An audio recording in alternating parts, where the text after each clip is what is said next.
जानिए क्या है पीरियड लीव या मासिक धर्म अवकाश, कैसे बदल रहा है यह कामकाजी महिलाओं की जिंदगी को। दोस्तों, पीरियड लीव या मासिक धर्म अवकाश वह छुट्टी है जो कामकाजू महिलाओं और पढ़ाई करने वाली लड़कियों को उनके ऑफिस, एम्प्लॉयर या शिक्षण संस्थान द्वारा दी जाती है। हर महीने अमूमन यह 2 से 3 दिन का होता है और इसे जब जरूरत हो तब लिया जा सकता है। हमारे घरों में पहले यह चलन था कि मासिक धर्म वाली महिलाओं को घर का कोई काम करने नहीं दिया जाता था।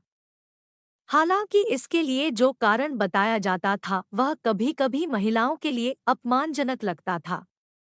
जैसे कहा यह जाता था कि इन दिनों वे अशुद्ध हो जाती है, इसलिए उन्हें चौका या रसोई घर, पूजा घर और भंडार घर में घुसने, बर्तन बासन या जाताचक्की छूने से मना किया जाता था।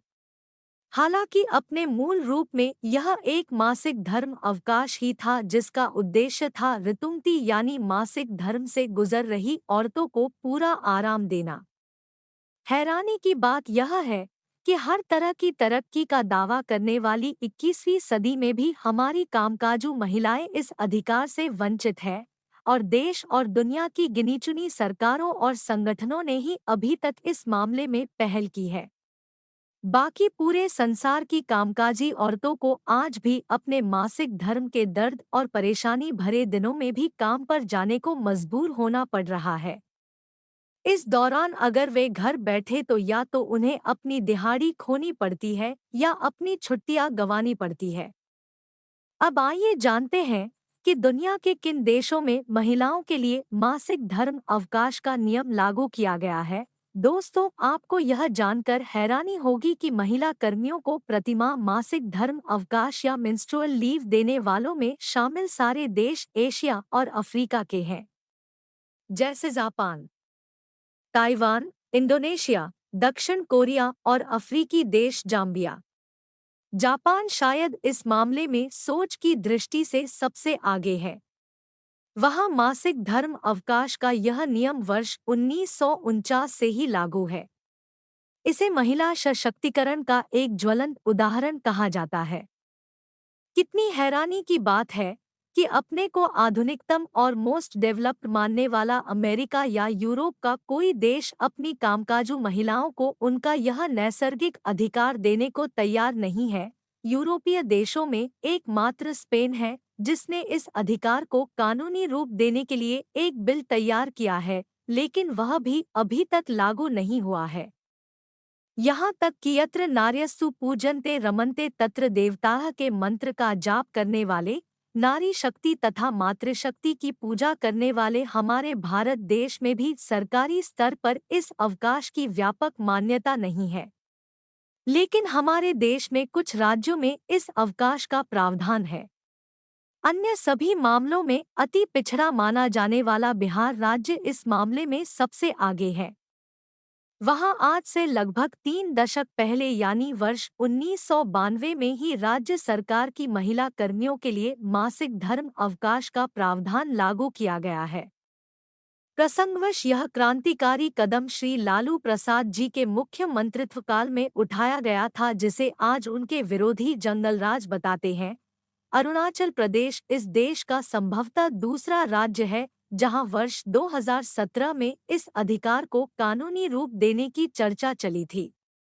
इसे मेंस्ट्रुएशन बेनिफिट बिल का नाम दिया गया, लेकिन पिछले साल यानी वर्ष 2022 में सरकार द्वारा इसे वापस ले लिया गया और यह कहा गया कि यह एक अनक्लीन टॉपिक यानी गंदा विषय है, इसलिए इस पर चर्चा करना ठीक नहीं है। दोस्तों, कितने दुर्भाग्य की बात है कि अपनी आधी आबादी या यूं कहें कि अपनी माताओं बहनों, बेटियों बहुओं को उनका नैसर्गिक अधिकार देने में ऐसी उदासीनता सरकारों द्वारा दिखाई जाती है और जिसे हमारे शास्त्रों ने शरीर की एक आवश्यक प्रक्रिया मानते हुए मासिक धर्म की संज्ञा दी, उसे आज हम गंदगी का नाम दे रहे हैं और फिर भी हमें शर्म नहीं आती। लेकिन साथ में यह भी कहना पड़ेगा कि पुरुष प्रधान समाज की इस निर्दयता या बेशर्मी के पीछे हमारी महिलाओं की निष्क्रियता और अपने जन्मसिद्ध अधिकारों के प्रति उनकी उदासीनता भी एक बड़ा कारण है। क्योंकि वे इस हक के लिए आवाज नहीं उठाती। उनका यह अधिकार यदि उनसे कोई छीनता है, जैसे अरुणाचल प्रदेश का मामला, तो वे इसका विरोध नहीं करती। यहाँ तक कि जिन देशों या राज्यों में उन्हें यह सुविधा मिली हुई है, वहाँ भी वे उसका लाभ उठाने में पीछे रहती है। इसके नतीजे के तौर पर पुरुषवादियों, रूढ़िवादियों और स्त्री अधिकारों के विरोधियों को मौका मिल जाता है और वे इस व्यवस्था को ही समाप्त करने की मांग उठाने लगते हैं। उदाहरण के लिए हम जापान का नाम ले सकते हैं। जैसा कि पहले कहा गया है कि वहाँ कामकाजी महिला हेतु मासिक धर्म अवकाश की व्यवस्था सन 1947 से ही लागू है। लेकिन अब वहाँ इसे समाप्त करने की मांग उठ रही है, क्योंकि एक सर्वे में जिसका नाम निके रिपोर्ट है, यह पाया गया है कि 10% से भी कम महिलाएं अपने इस अधिकार का प्रयोग कर रही है। इसलिए इसको हटाया जाए। इसके कारण भी हैरान करने वाले हैं कि क्यों महिलाएं अपने मासिक धर्म अवकाश का लाभ उठाने के लिए आगे नहीं आती है। ये कारण है शर्म, घर बैठने की बोरियत से बचना, पुरुष सहयोगियों के कटाक्षों और उपासों का भय, बॉस की चुभती नजर का खौफ आदि। अनेक महिलाएं ऐसी छुट्टी मांगने को अपनी कमजोरी का प्रतीक समझती है और इससे बचती है। लेकिन यह समय की मांग है कि दुनिया भर की कामकाजी महिलाओं को हर महीने 2 या 3 दिनों का मासिक धर्म अवकाश दिया जाए।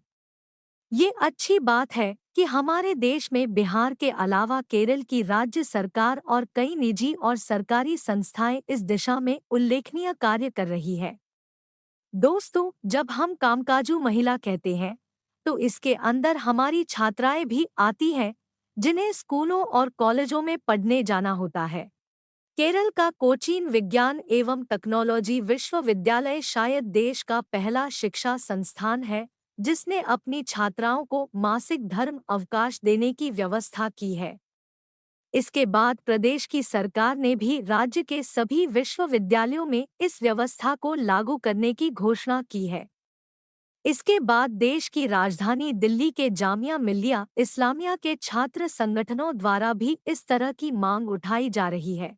डोर डिलीवरी संस्था ज़ोमैटो ने अपनी डिलीवरी गर्ल्स के लिए मासिक धर्म अवकाश की व्यवस्था वर्ष 2020 में लागू की। इसके अलावा बिरला एजुकेशन ट्रस्ट अपनी महिला कर्मियों को पीरियड्स के दौरान वर्क फ्रॉम होम की सुविधा देता है, लेकिन मानव समाज को इस दिशा में अभी और आगे जाने की जरूरत है।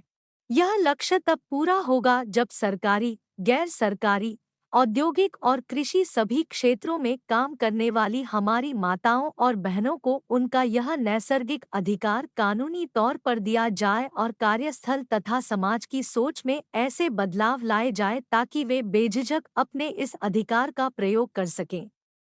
इस क्षेत्र में सक्रिय भारतीय संस्था का नाम है मेंस्ट्रुअल हेल्थ अलायंस इंडिया, जिसकी फाउंडर है सुश्री अरुंधति मुरलीधरन, और इसके लिए विश्व स्तर पर कार्यरत संस्था का नाम है ग्लोबल मेंस्ट्रुअल कलेक्टिव।